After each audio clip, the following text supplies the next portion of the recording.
Bigfoot story time. Today, I'm going to read a story that I received via email from someone that I knew back in the old home place. I never had any idea that this person had this story to tell. It took them 7 years after I left to tell me this story. You never know. Apparently, this person I knew casually ran across some of my posts in the Coalition for Critical Thinking in Bigfoot Research, recognized me, and wondered if I had ever seen or heard anything similar to what they saw. Truth is, I didn't. I'm not sure that I wish I had. I loved walking in the woods. It was my quiet, safe place. And now I wonder. Anyway, on with the story. The woods were quiet that morning. An unnatural quiet that made the hair on the back of my neck stand on end. It was early fall, the kind of crisp morning that promised a brilliant golden day. I was walking through the windbreak woods on the farm between West Independence and Cary, a place folks say that if time didn't forget it, people sure did. I'd been coming here my whole life for maple sap in January, black raspberries in spring, hickory nuts in the fall.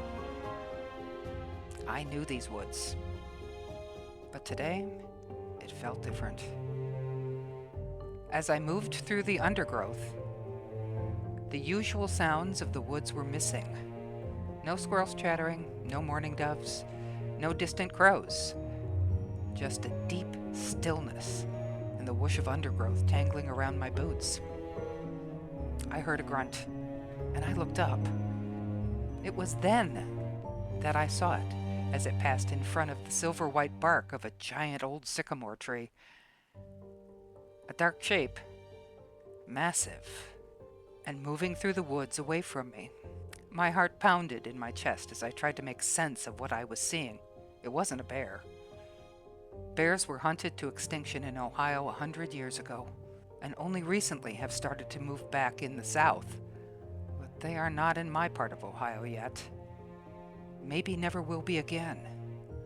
Whatever I was seeing, it moved through the tangled touch-me-nots and seedling maples with a fluidity that was beyond what I or any other person that I know could manage. And it was too big. Too wrong. My mind raced as I tried to understand what I was looking at. It stopped and turned its head, and our eyes met. I could see matted fur, the incredible width of its shoulders, and impossibly long arms. Fear clawed at me, but I was a hunter, and some sort of survival instinct kicked in, I guess. I raised my shotgun. I aimed, but I could not pull the trigger. There was something in those eyes, fearless and wild, that stopped me. Then, as quickly as it appeared, it turned and walked away. In less than a minute, it was gone. The woods came to life once more. I stood there barely breathing. Terror had washed over me. I lowered my shotgun, feeling suddenly small and out of place in a wood that I knew like I knew my backyard. When I could make my legs move, I turned and walked out of the woods, changed. The world outside the woods looked the same. But I knew I'd crossed a line. I knew I'd seen something that would forever alter my view of the world. The woods would never be the same for me. They would never be safe and familiar. And when I was there, I feared that I would never be alone. That's what the email said, more or less, other than chat back and forth about people we knew in common, places we knew in common. But I never knew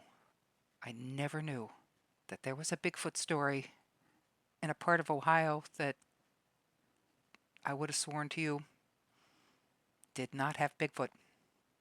Well, that's today's Bigfoot story.